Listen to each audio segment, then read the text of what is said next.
BMC शाळेमध्ये दररोज मनाचे श्लोक सक्तीचे करा. शिवसेना युबीटीच्या नेत्या किशोरी पेडणेकरांनी ही मागणी केली आहे.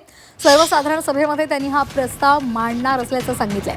काँग्रेस आणि इतर पक्ष या संदर्भात आता काय भूमिका घेणार हे पाहणं महत्त्वाचं आहे. याचं स्वरूप वाढत चालले.